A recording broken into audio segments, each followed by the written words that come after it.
Ow. Sorry, my bad. So what you're telling me is that we're YouTube Live right now. Something like that, yeah. Did you know JFK actually was firing the second gun?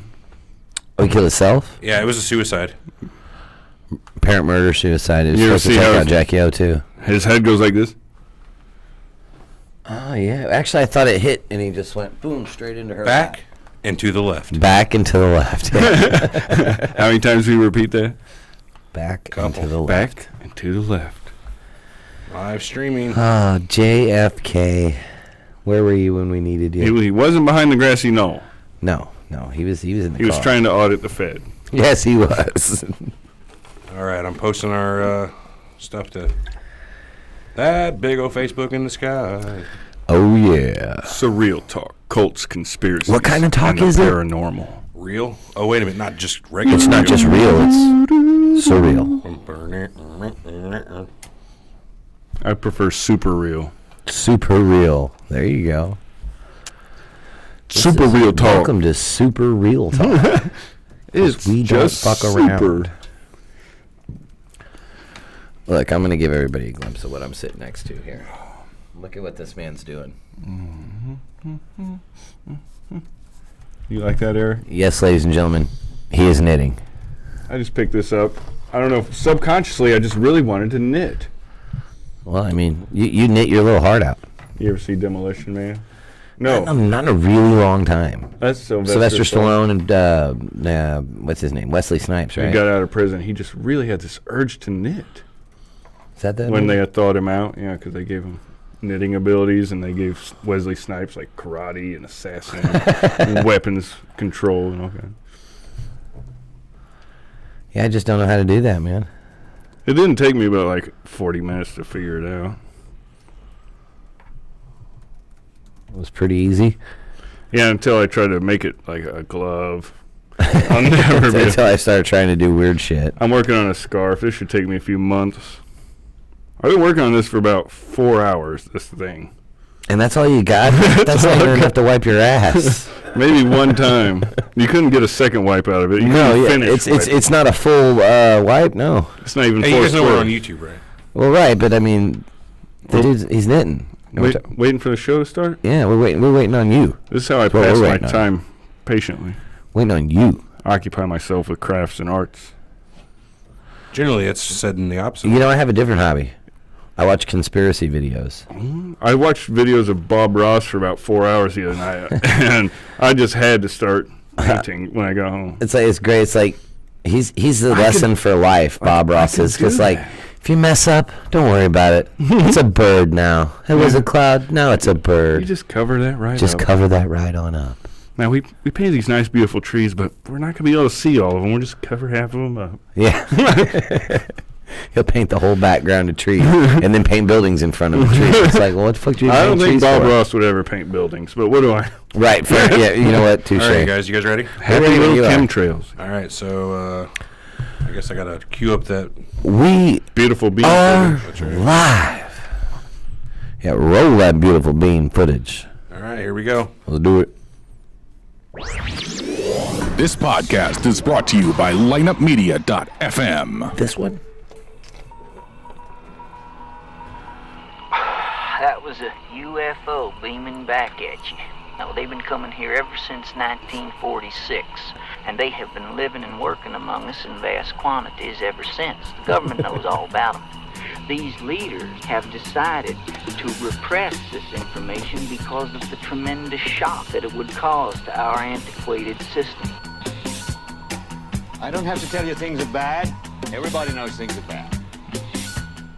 You're listening to Surreal Talk, a look inside the world of cults, conspiracies, and the paranormal. Brought to you by lineupmedia.fm. Everybody's out of work or scared of losing their job. The dollar buys a nickel's worth. Banks are going bust. Shopkeepers keep a gun under the counter. The air is unfit to breathe, and our food is unfit to eat. Punks are running wild in the street. There's nobody anywhere who seems to know what to do, and there's no end to it.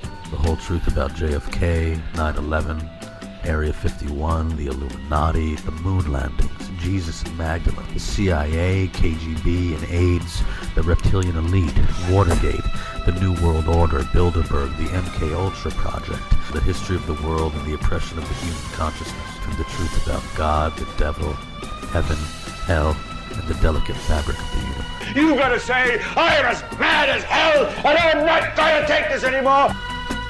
Now your hosts, Eric and Everett.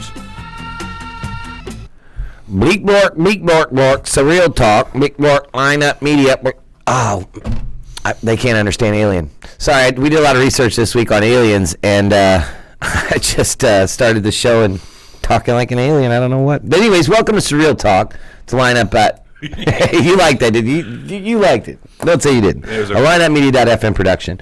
Brought to you this week and every week by Audible.com. Go to our website, surrealtalkpodcast.com, and find the banner for Audible to create your own 30-day trial account and get a free audiobook download. And if you're looking to do some shopping on Amazon, again, visit our website, click the Amazon banner, and anything that you purchase is going to directly help support our crazy show. How are you guys doing today? Hey, what's up, everybody? Hey, Eric, Everett. Alex is back with We got us. Alex again this week. Thanks Love for having me. Yes, we do. It's not like that, but we do like having you. No, we love. Maybe it is like that. We love Alex. It's fine if it is. I love giving you. Giving me what? Giving me what? Never mind. Anyways. So, as you've already spoiled, and we spoiled, I guess, last week during the show, we're talking about aliens this week. But before we get started, yeah, wah, wah, wah. we got a little bit of bad feedback as a comment on our website. It had to have been from an alien then. No, I'm pretty sure he was human. Oh, wow. I don't. Well, I mean, we That's don't probably know. We never debatable. met him. He might be an alien. He could be an alien. He's like they're giving up What all was the his secrets. What was his complaint that the intro took so long he could have knitted a sweater by the time he was done? No, I mean that was half of it. He said nothing about knitting sweaters. He's got way more class than you. I didn't even get through one row of knitting through there. So basically, he Intro couldn't starts have been that out long. with we sound like amateurs. We think we sound cool, but we aren't. We constantly interrupt each other, which he's not wrong. I mean, the guy hurt my feelings, really, kind of. Yeah, no, I mean, agreed on the interrupting. We can't stay on top without making stupid, unrelated, offhanded comments. It's fair. I mean, we do that. But I don't think what he gets is what the show is. This isn't like you're watching an hour-and-a-half documentary on or a legit Discovery Channel about this stuff. We're brushing the surface. We're giving research points. We're trying to break people into these topics. We don't have the time to get in depth like I'm sure this guy wants. Yeah, We work day jobs where we don't have time to 8 hours of Discovery Monday through Friday. I mean, we could send reporters over to ancient Babylonia and look at the archaeologist sites, but it's not there for us. And that's not us. No, We're having a discussion between, and this is another thing which probably not been made clear, but Eric and I are brothers. Oh, yeah. I mean, I'm sure we've said it before. The goatees give it away. Is that what it is? Yeah. That's why we have a weird chemistry between us. I mean, we've grown up with each other for 30-something years now. I don't know how old we are. But we've grown up with each other. We've got our certain rapport, and that's just the way we come off. Well, he says he thinks that we think we sound cool. I don't think we Just sound because cool. you're recording yourself doesn't mean you sound cool. I mean, we might look cool. I but know we I'm probably cool. don't He does sound go cool. on to give a bunch of quotes of maybe stuff we've said, like "know what I'm saying" and "fuck yeah." I mean, He said we swear too much. that's probably true. That's Yeah, probably true. okay, And agreed. he goes on to say our grasp of the English not like language a is sailor. pathetic. He gets pretty personal. Yeah, like I said, the guy really kind of tried to hurt my feelings. I feel like he was really trying to give us a He good did shot. make some good points. Sure, we do talk over each other. Sure, sometimes we're a little light on the actual hard info. But like I said, that's not what we're going for here.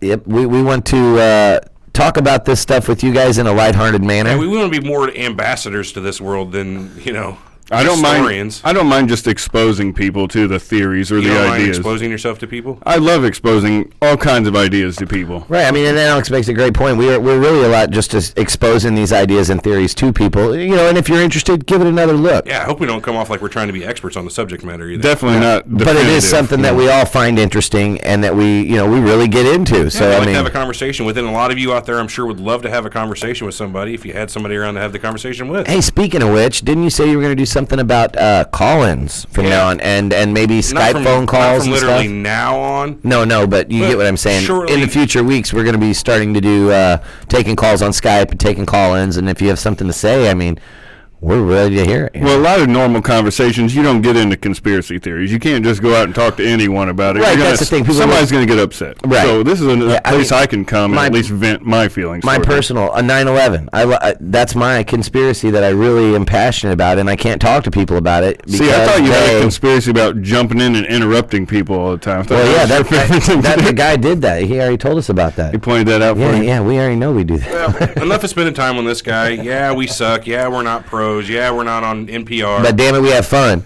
Yeah, we are doing this for people to listen to, but we're doing it more for us, kind of. I mean, we have fun with it. We get to pick a topic every week, do, a college tries worth of research, and then we get to talk about it for, it takes us, 6-7 hours most Sundays to do this? Yeah. Sit here and talk. We get about an 8-hour workday out of this is what it is. So sorry that we don't do enough for you, if that's what this means. I mean. Well, to that one guy. That's just one guy. That's just one guy. We've actually. It hurts deep. It does. Yeah, he did cut deep. The guy was real. You guys take criticism awful hard. Like I heard you read that earlier. I thought, oh well, that doesn't really bother me at all. It was way in depth. It was a very long. Yeah, he took his time to criticize us. But anyway, aliens. Aliens. So this part one, we're gonna try to break this week. Aliens. Aliens. That guy. That George Sokolopoulos or whatever his name is. So, suck a lollipop. In our planning for this episode, I thought the logical starting place for this discussion was, are we ET? We could be. So we actually could be aliens. And two other alien species, we are aliens. Well, that's true. What I mean by this is the theory of transpermia. I'm sure you're all familiar with. I know what transpermia is. I had to ask. Transpermia is basically the theory that life was seeded on this planet from an extraterrestrial source, be it direct intervention from an alien or, say, like an asteroid hits Mars, knocks off a chunk of the Mars proper, flies through space, and seeds our planet by, Who says that asteroid doesn't already have the material? Well, that's without being too crude, I don't think it has much to do with alien intervention. I think transpermia, when you think about it, shooting a rock from one planet to the other, creating life. I think of the movie Prometheus. I hate to go into pop culture already. Yeah, that's third, but yeah, I get it. So I mean, they were transpermian, if you ask me. They was transperming the shit out. Transpermin, that's it. They was transpermin. We just coined the term transpermin. Transpermin. They were transpermin. You heard it here, folks. So what do you guys think of the possibility? I believe that these comets, meteors, asteroids, chunks of other planets probably do contain at least amino acids, things that can come together to build the first cells. Right. I don't think it's too far off to think that that's definitely a possibility. Like you guys said, that's the building blocks of life can be stored in these comets and asteroids. One of the biggest theories about how Earth got its water sources from comets and asteroid impacts. Now they think it's always been here. It's just subterranean and it seeps up. But whatever. I mean, if you buy the theory that our water comes from space, then it's not hard to think about maybe there was some sort of microbe. Well, they know that at least some of the water came from space. Right. Yeah, well, I mean, in Earth's early history, it was just bombarded with comets and asteroids for, the first billion years. The solar system was more like a disk of junk than... It was a pinball machine is what it was. It was just chaos, so... Well, and any one of those little ice flakes or drops of water that's landing could have a cell on it. That's DNA, all it takes is some one. amino acids. And if you subscribe to the theory that all of the water on Earth came from comets, icy comets hitting the hot Earth... that's a lot of water, a lot of comet, and it only takes one to start this. I mean, I don't think transpermia is too far off of a very decent theory. Well, NASA must really believe in it too, because the amount of effort they go through to sterilize outbound probes and things like that. And inbound also, things that come in from outer space. Well, that's true, but that's more for sicknesses. They fear like space sickness or whatever. You never know. But like when they sent their probes to Mars. They build them in a completely clean room, so there's nothing that can go there and contaminate Mars, potentially contaminate the results that they're trying to find if there's any kind of... They don't want to introduce life to Mars and then find what they brought. Find what they brought. Yeah, that would be hell, wouldn't it? You're trying to find life and it was just, you brought it. Oops. Oh, sorry, it was dust. Damn it. There was a little poop on a rover's shoe, or its tire. On its tracks. Yeah, I don't think transpermia is too crazy of a thought at all, man. It makes total sense to me. So check that out if you're interested in some weird shit to think. Even something crazy to think is maybe another planet had a large volcano and it went off with enough force to blast organic matter out of it. Which is the moon of Saturn. It's like a liquid ocean covered in ice, but it has water volcanoes. Sure. Water volcanoes that shoot like out of its atmosphere. Yeah, geysers. Well, say one of these geysers, but they're say one of these water volcanoes blasts off on another planet, and that piece of debris flies out of their orbit. The Euclideus next to like Titan is one of the most obvious spots that there would probably be life in the solar system. Wow, that shadow awful cold during the winter.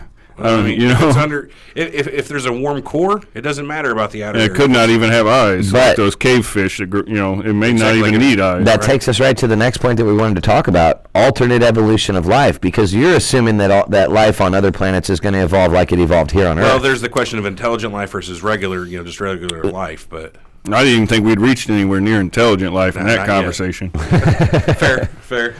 That was organism, cell, molecule level. When you talk about other types of life, you could talk about how it looks, or you could talk about how it's composed chemically. Like, we're carbon-based life forms. That means everything, we're based off of carbon. Right. That's the most abundant element in the universe. No, that's hydrogen. You're way off on that. Are you sure?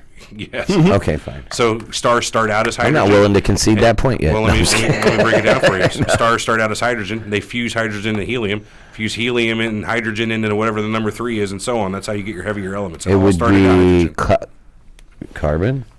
I don't know. I think carbon's 8. I don't think carbon's 8. But, well, I mean, I guess if they were... Helium's in there, but it's not... Helium's in there. If these is number 2.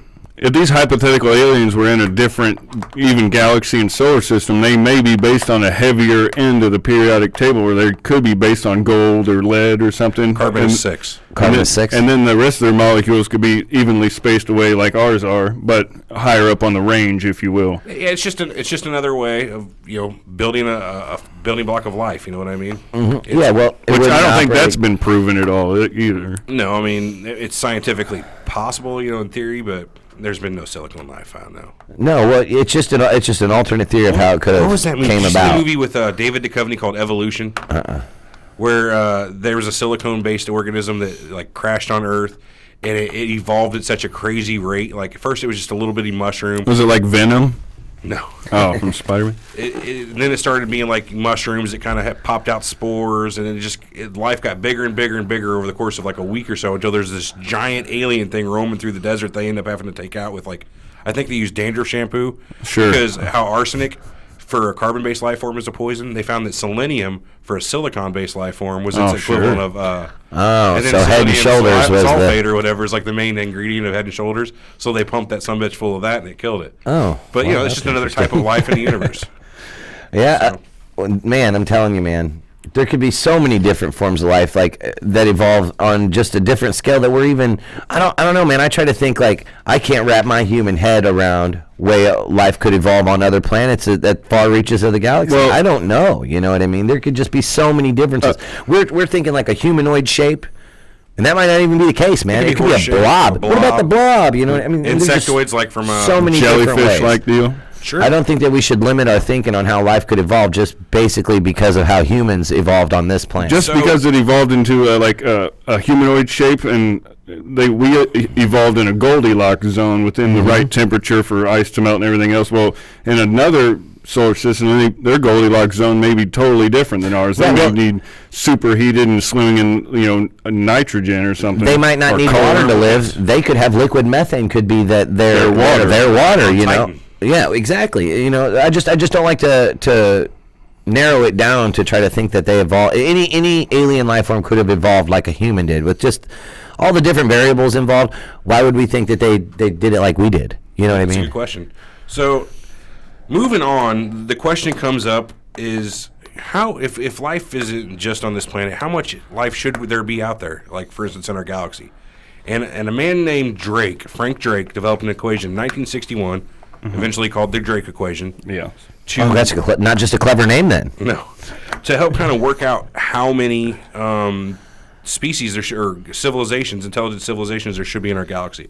So the equation looks like this. N equals, N being the number of civilizations, R, which is how fast stars form in our galaxy, times F to the P, which is the percentage of stars that have planets, or F sub P, times NE, which is the number of Earth-like planets around each star that has planets, times the percentage of Earth-like planets that develop life, times the percentage of planets with life that develop intelligent life, times the percentage of intelligent species that go on to create technology that could be detected by an outside civilization like ours, for example, like radio signals.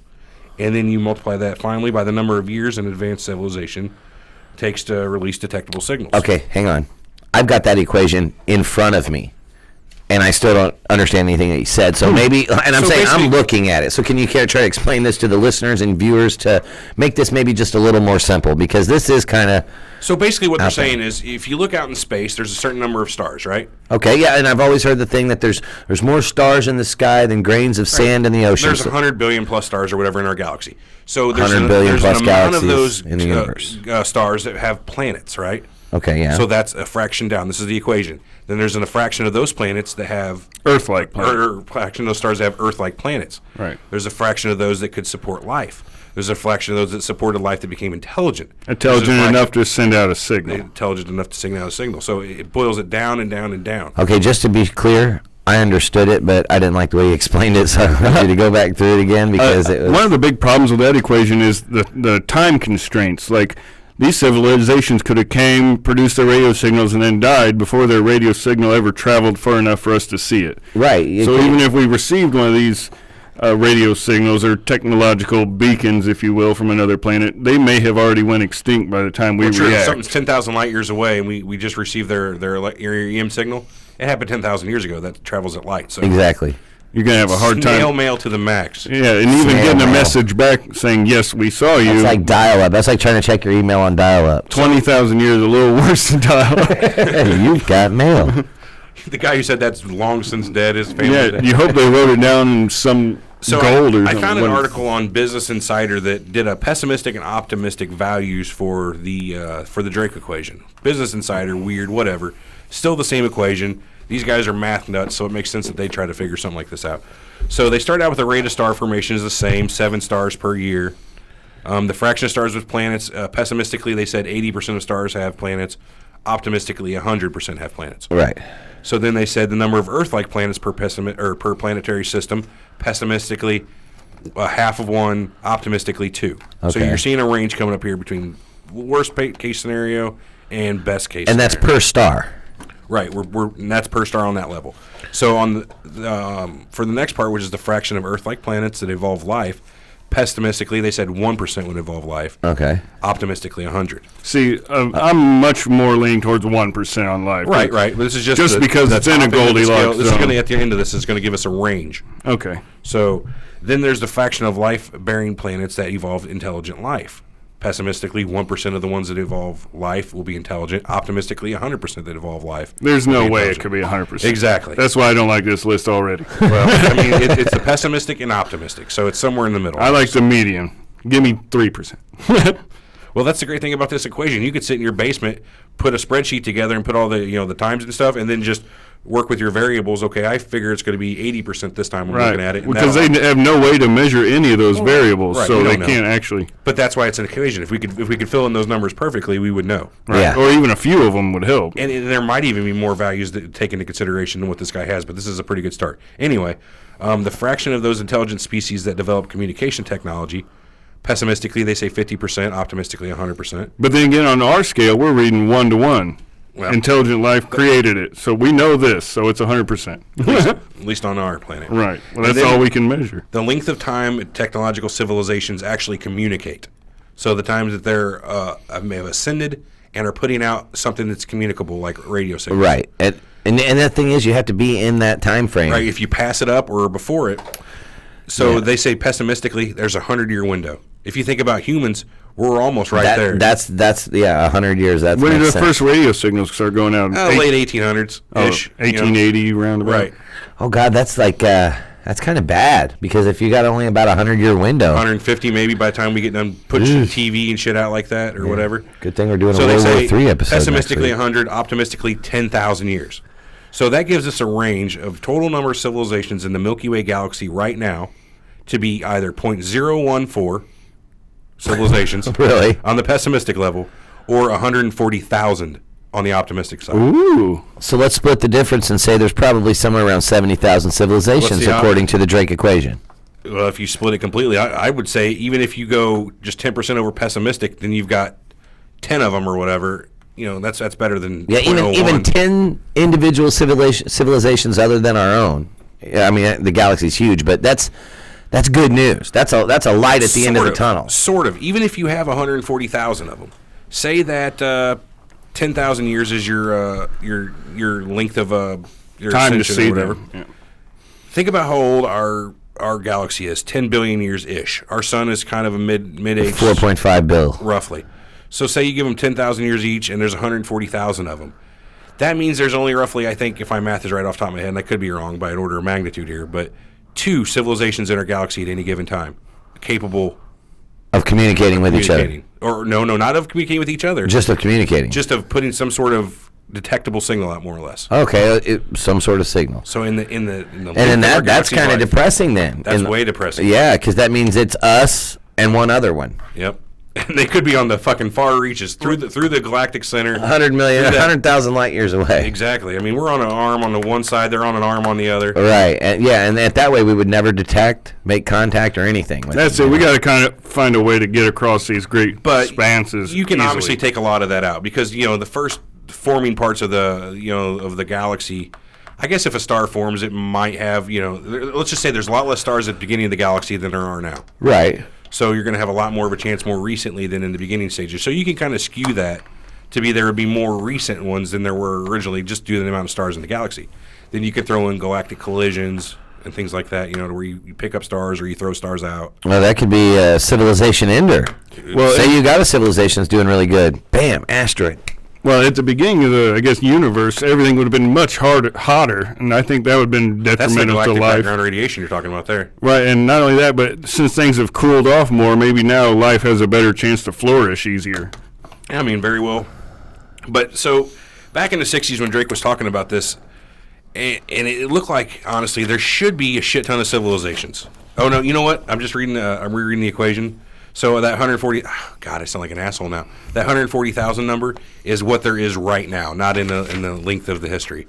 So that's right now? Yeah, I'm just reading that on this page. So okay. Sorry, folks, that 2 per at a time, it was my dumb math. You're so it's more like 140,000. Yeah, at least I'm coming up with it and not just leaving it. Right. Any which way. So that takes us right to our next part. If there's so many civilizations, these almost 150,000 possible. Right. And if it's only 100,000 wide, that means for every, and I realize it's a 3-dimensional plane, but within every light year or so, there should be a... What? Gosh, yeah, that's kind of crazy. And if you think about this, it's 4 light years to the closest star for us, Alpha Centauri. Andromeda's the closest. That's a galaxy. Yeah, and that's further away. Yeah, that's going to collide with that's about the 4 billion years. So Alpha Centauri... I did have that all fucked up, Alpha Centauri is only 4 light years away? Roughly 4 or so light years away. So if we sent a signal to that planet, it would only take 8 years for them to send it back, theoretically. That's if they... It's 4 exactly, and they get it and immediately send it back. And that's providing that our signal's traveling at the speed of light. Well, it would be. That's real close, anyway. Through a vacuum, that's what it's supposed to be, the speed of light. You got I guess a chronographer, like a radar for light. No, Einstein took care of that for us. We don't he's good. He does all that kind shit for us. The equations, relativity. We got a guy to figure that stuff out for us. Good guy, Einstein. But anyway, there was a man named Enrico Fermi. I'm sure everybody's heard of Fermi. There's Fermi Labs outside of Chicago. He's affirmative. A physicist. Affirmative, he says. Affirmative. Is that where Neil deGrasse Tyson works? He may have worked Hayden Planetarium. Oh, sorry. But Enrico Fermi comes up with something that eventually is called the Fermi Paradox, which is if there's so many damn civilizations out there possibly right now, which we've learned from the Drake equation, and other such thoughts that there should be life, where the hell are they? Yeah, why haven't we made contact? Why haven't they made contact with us? Why can't we tell that there's any other alien civilizations out? That's what the Fermi Paradox is about. There's so many out there. Well, there's a lot of variables in that. Maybe they're intelligent enough to know to hide. You know what I mean? If they're observing us, they don't want nothing to do with us. Here's the exact basic points made by Enrico Fermi and Michael Hart, which helped him with the original layout. Bret Hart? No, not the Hitman. Oh. There are billions of stars in the galaxy that are similar to the sun, many of which are billions of years older than Earth. With high probability, some of these stars will have Earth-like planets, and if the Earth is typical, some might develop intelligent life. Makes sense. So some of these civilizations might develop interstellar travel, a step that Earth is investigating now. Makes sense. Even at the slow pace of currently envisioned interstellar travel, the Milky Way could be completely traversed in 1 million years. So what they're saying is, even at the slow pace we have now, you could get across a sucker in 1 million years. Really? 1 million years is way too long for anyone to have to travel, or civilization for that matter. Well, I mean, you wouldn't be able to do it our lifespan, like he was just saying. 110 years. We wouldn't be able to do it in any civilization known to man's lifespan. You just get it like a generational ship where you just... That's what you'd have to do. You'd be a sea. And if somehow you can get a ship that would last a million years. Be a spacefaring species is what you'd be. You'd be nomadic at that point because there's no going home. So once a generation's away from home, they're nomadic. So you're going to be nomadic. Fair enough. Even if you're just going on a one-way journey that long. So you're going to have to stop, mine, resupply, repair, build. This is off topic a little bit, but if you were a spacefaring species or civilization, or race, or and that you weren't in contact with the sun, like would you and you were in space for 100,000 years, would your species get gray? Would they evolve? I mean, evolution, I don't believe obviously would there's stop. not as much. No, it wouldn't stop. Once you got into so there's not as much light out there. Your bone mass. So maybe your eyes gravity. have to expand a little bit to try to gather the more light because there's not not only as much that, light out there. So I'm just saying, it saves power in your lighting on your ship if you don't need bright light. Right? If you can This see sounds in like a very dim. An argument someone's made a few times before.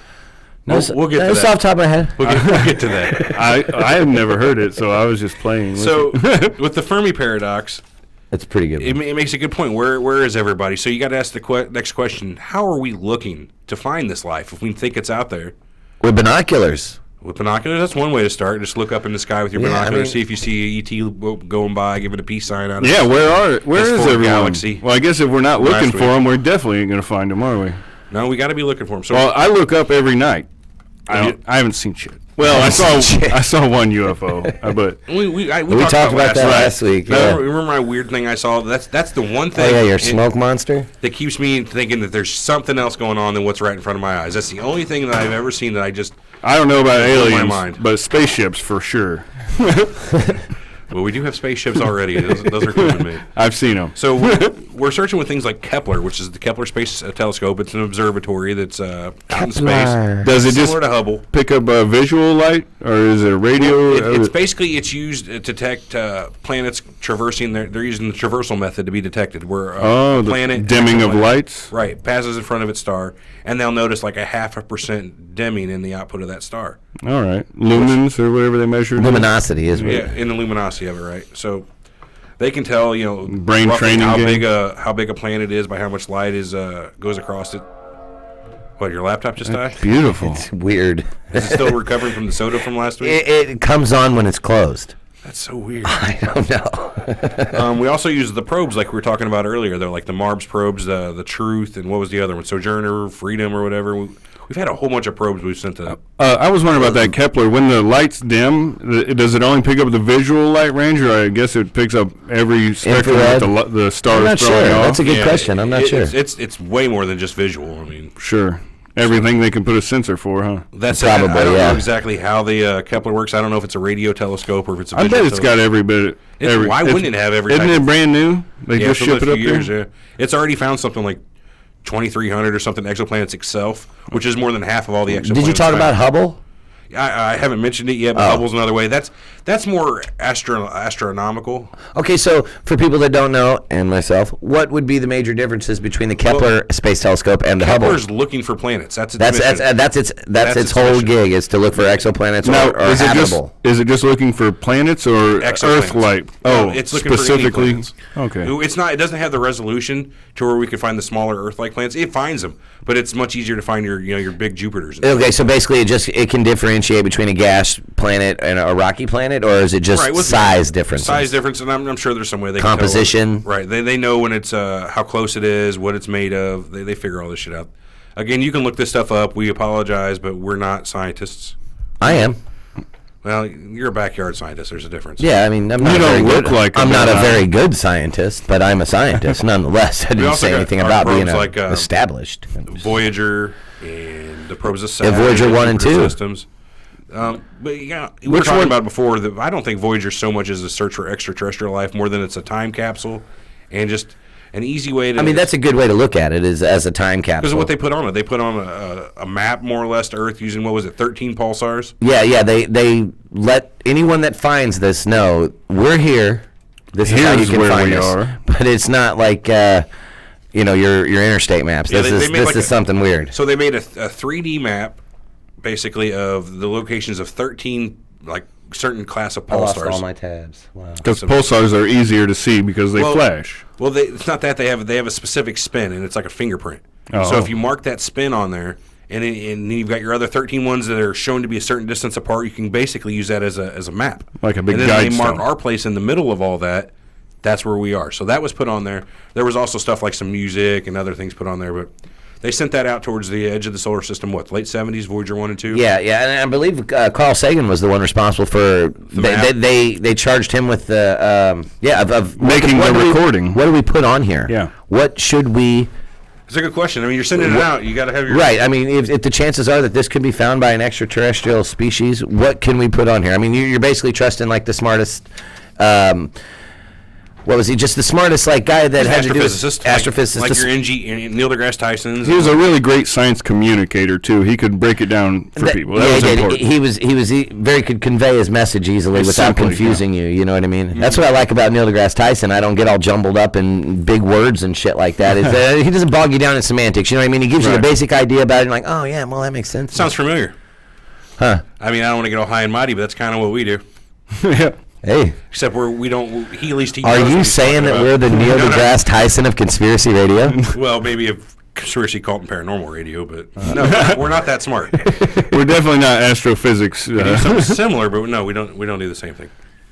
All right, where were we? We were talking about. Did we get to Hubble? Fermi, yeah. Then we were talking about. Did we have a probe probes on the moon of Titan around Jupiter? We put one down on Titan. We put probes down on. And Venus, it found actual Mercury. water, frozen water on Titan, I believe. No, Titan has methane, liquid methane. Oh, is that what it is? This was also on the Voyager. Never mind. Just what a man and a woman look like. It was anatomic pictures of a man and woman to show what humans look like if somebody finds it. Something. It was all kinds of different information they could put on there to kind of let any other civilization know what we were about. You know, we are designed this way. This is what our bodies are like. You know, like he was just saying, an anatomical picture of a male and a female, directions on how to get here. You know, and it was actually a record. Yeah, it was. You could play it on a record player. It was a big Voyager gold disc. record. Yeah, it was. You could play it on a record player, and it even showed on the disc. I don't think that you. Look it up. You know, I know you don't believe me. I see the look in your face. Like you were saying earlier, I've known this guy for 35 years. He doesn't believe me right now. Hey, look it up. They may have. I'm not doing it. When we're looking for That means aliens, he concedes the point and realizes I'm right. when we're looking for aliens, don't we have other large installations on Earth that search for them, like giant? Giant radio I telescope. think China just built the biggest one ever. There's a real big one down in Cuba. James Bond movie had the one. That Oh, that's right. Right. But that's not actually in Cuba, but it's a real radio telescope that exists. It's And they're maybe Brazil. Or like half a mile across or something like that. That's crazy. There's another big one. I think it was in the Antarctic. I think they built a huge one in Antarctica. No. And I'm pretty sure they did. They built one in Antarctica. That'd be news to me. That'd be a good spot because you got no light pollution to right. Well, I guess if it's a radio telescope, that wouldn't really matter. Oh, well, okay, you're talking about radio telescope. I don't know if it's a radio telescope or not. Well, if it's a giant satellite set in the ground, it's probably a radio telescope. They even have giant satellite arrays where it's 30 of these giant satellite dishes set up all pointing in the same direction. There is something called the South Pole Telescope Project. Oh, wow. Shut your mouth. I bet that one's hard to keep up. All right, Eric is right from time to time.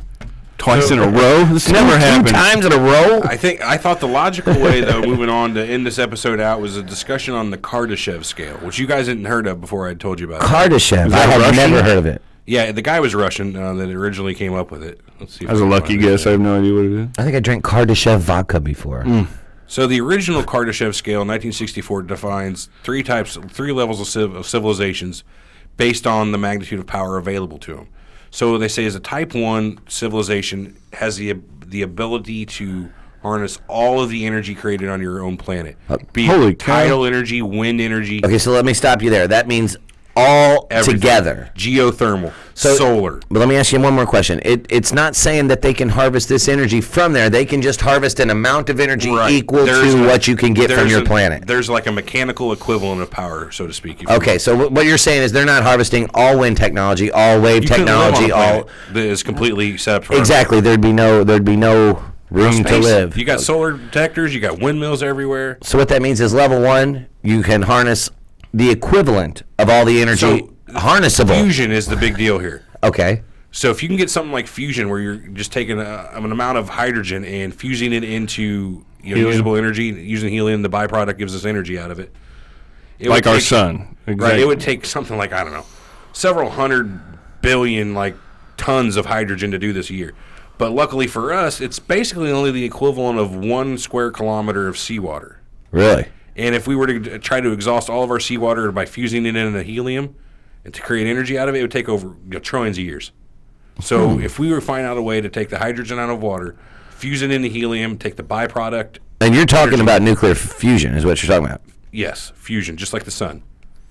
If we can figure out how to do that, our energy problems are gone, and we would be a type 1 civilization. We have the ability to create more energy than the output of our home planet. I got something. I'm a little off topic. Don't lose your place. But Okay. And this is a question. This is because I'm ignorant to the fact. Someone told me the sun's not actually on fire. It's not on fire. That's just the light from the nuclear reaction. I mean, yeah, it's hot. And The sun's also not yellow. But and it's white. It's white. Yeah. But isn't that crazy? Because you always think of, when you see the sun's on fire, it's a big fiery ball. I always did myself. That It was looks like a giant explosion going off. It Is what does it kind looks of, but like. whenever you look closer at the way solar flares work, the way they ride across magnetic field lines and Right. actually made That's of neat plasma. looking. So here's what you do, people. You get your telescope out and go look at the sun. No, don't do that. Don't do that. You can do that with the right filters. You can No, look, you. Oh, yeah, with the right filters. You filter. can look directly at the sun and see the crazy waves across the sun. Have you ever heard of solar quakes and things like Yeah, that? you can see all wow. that. But I watched a video where they took a pig's eye and put it right behind the telescope, and then they shot the burned it. telescope at the sun, and it just Might as well just have a magnifying glass. We got the idea across. Oh, remember that video that had the saucer flying just above the sun, harvesting the fusion talked about energy that of the last week. sun? That was such a great Listen video. to last week's episode if you missed it. That was cool. I love that video. So moving on with Kardashev scale, the Type 2 civilizations is a civilization capable of harnessing all of the power from their parent star. Wow. So say we could Wow. somehow build, for instance, a Dyson sphere. Everybody's familiar with the Dyson sphere. It's a theoretical construct that's built to completely contain a star and capture all of its radiant energy. So if you can imagine a big Think of it like ball. a nut. Like there's a peanut on the inside and a shell It's a on shell. the outside. There you go. It's a shell of a nut. It's the walnut. And the shell gets charged. And the and shell is a puts star. out the energy Right, to and wherever the- they and need. No, the nut's the star. The shell's right. the Dyson sphere. That's right. That's what I meant. So if you can do that somehow, then you are now a Type 2 civilization. Man, But let's think about that for a transfer second. that much energy All somewhere? of how much energy would you to harvest all the energy of your star? I mean, really, what would you need that for interstellar travel? Well, That would. I mean, sure, that's think got to about be the amount of only end materials it game. would take to do that. Well, to if you build a shell that large. If you want to Death Star planet, you're going to that's need crazy. that kind of energy. You're going to need a workforce out of this world. Even if you build something that's half an AU in radius, so basically a full AU in diameter, in diameter, the amount of metal you would need to do that. that's That's you're the not distance getting it from here the on Earth. That's yeah. the distance from the Earth to the Sun in AU? Yeah. Okay. And then take that, and it's not just a straight line. It's like 93 million miles or something like that. Right. It's half of our complete orbit, basically. Mm-hmm. So you take that and your pi r squared, you come up with just a ginormous amount of square, mileage that you'd have to cover. Just Yeah, in that thin there's skin not level. enough iron ore on this Earth. I mean, maybe with You'd have tapping to- the core, I don't know, You couldn't but use iron ore. It'd be some sort of exotic Well, element. you'd have to start you know. with iron. I mean, that's where most metals like steel, or you guess you can go That's- titanium or anything more rare. But that's rare, right? Well, you're yeah, but looking not if for you're sheer interstellar- volume of material. If you're You're gonna interstellar- iron is what you're going to want. If So you're what- an interstellar space traveler, you're going to get the best material. Screw steel. Right, yeah, you're not building your Dyson sphere out of 2x4s. Yeah. Well, to move Probably further, diamonds. If you've got the Diamonds, ability there you go. that you're almost a Type 2, you've probably got matter replication, matter to energy conversion. Fair enough. So yeah. what they say the most likely way to build one of these Dyson spheres is self-replicating robots that fills itself in. Oh, so you just Oh, have a those little are robot scary. that build their own other little robots, and It builds eventually you've just itself. got robots. Geometrically, it increases, and then you've got Skynet. I think they've done that with molecules. Even they've had small Self-replicating robots. small molecules that could just replicate themselves into very basic shapes. But So what's part 3 of the Kardashev scale? Part 3 is a civilization capable of capturing all of the output from their parent galaxy. However, From the whole galaxy. Or to generate an equivalent amount of power, which my word. Well, yeah, I get that, but that is that's just crazy. a ginormous. So you're talking to hundreds of billions of stars that you're harnessing the power from. That you're capable of harnessing. That you're capable of harnessing the power. slash generating, whatever. Right. So it's just crazy. We're nowhere near a level 1 on the Kardashev scale. Right. Humans Michio are nowhere Kaku- near a level 1. Anybody who's familiar with physics is familiar with Michio Kaku. Oh yeah, I like that guy. He's a astrophysicist, almost a rock star. He helped create string theory. He claims that Earth is roughly a 0.74 on the Kardashev scale. Really? That's pretty good. Yeah. He says that in Over 100 to 3/4. 200 years, we have the potential to be a full Type 1. If we could figure out fusion and whatnot, we could be a full Type 1 civilization. And he says in a few thousand years, we might be able to hit Type 2 and come up with a way to capture all the power from our star. I guess if technology keeps increasing like it is, I think there's a plateau we'll hit before that. But go ahead. And he thinks, and this is Fair enough. I mean, that's a good point. this is his words, not mine, that in 100,000 to even a million years, we could be a Type 3 civilization, somehow capturing all the power output of our galaxy. Now, I imagine we'd look drastically different than the humans. Oh, yeah. That's one thing too. You got to think about while you're at that point.